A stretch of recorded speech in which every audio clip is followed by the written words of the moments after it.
Now, the first vote is just under 12 weeks away, and Marine Le Pen, the leader of the National Front, says she's struggling to get enough support to stand in the election. But could she be bluffing? Elena Casas, our press reviewer, joins me now. Hello, Elena.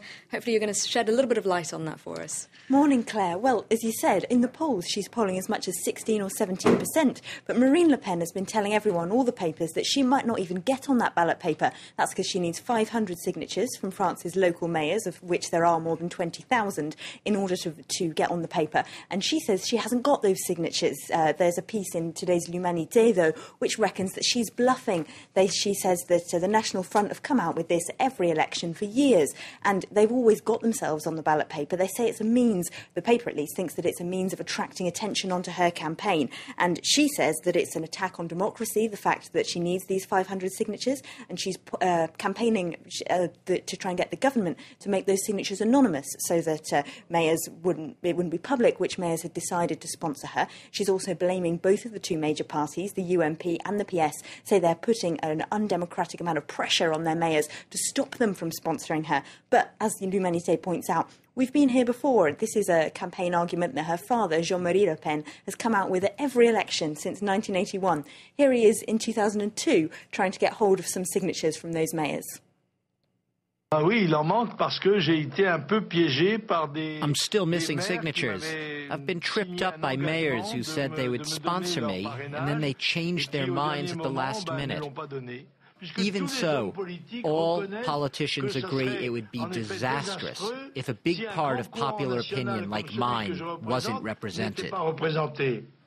And that's almost exactly the same line of argument that his daughter's trotting out now, in almost the same words, saying that her supporters would be disenfranchised if she's not on that ballot paper. And it seems this argument does attract a certain amount of sympathy. According to a poll out today, 70% of French voters say that while they might not necessarily vote for her, it would be undemocratic if she doesn't get the chance to stand. So Marine Le Pen repeating some of her father's complaints, but she's really changed the image of the party since she took over, though, hasn't she?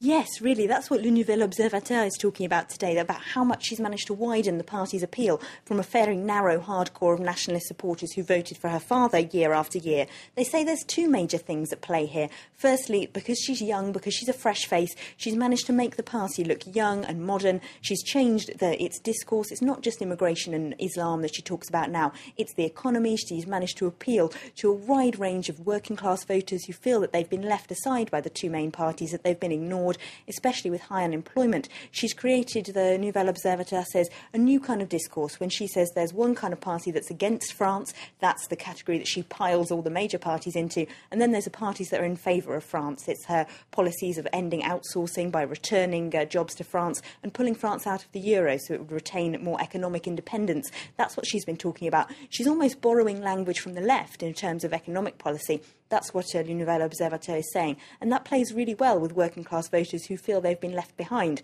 It's that category of bundling all the other parties back into one box and saying, these mainstream parties, they're all the same. It's playing really well with the electorate, and that's, if you like, what makes her dangerous for Nicolas Sarkozy and François Hollande.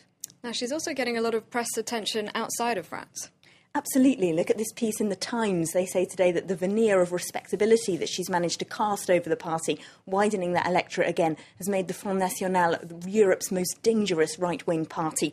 They say that by moving away from that immigration focus onto a different discourse and really widening her appeal, they've made her one of the most electorally popular right-wing leaders in France. But some of the foreign press attention she's been getting shows that she might not necessarily have moved completely away from her father's sort of worst excesses of xenophobic discourse. There's been a lot of coverage in the press, especially in Austria and here in France also, with this article from the website Rue 89 about a party that she attended in Vienna last Friday night. Now, this is controversial because it was run by an extreme right Austrian organisation who also invited people like Holocaust-denying historian David Irving. And when this caused a lot of controversy in the Austrian papers on Monday, that group's leader said, we're being persecuted, it's like we're the new Jews. So while she might be shying away from this sort of discourse talking about the Second World War and anti-Semitism and that her father used to do, it seems like she's not totally moved away from keeping company with people who still hold those views. Thanks very much, Elena, for taking us through what the French and foreign press make of Marine Le Pen. That's it for Campaign Chronicles. Do stay tuned, though, here on Live from Paris. Coming up is culture, and our film critic Lisa Nesselson will be telling us why the film Detachment proves you should be pleased if you already have your high school diploma.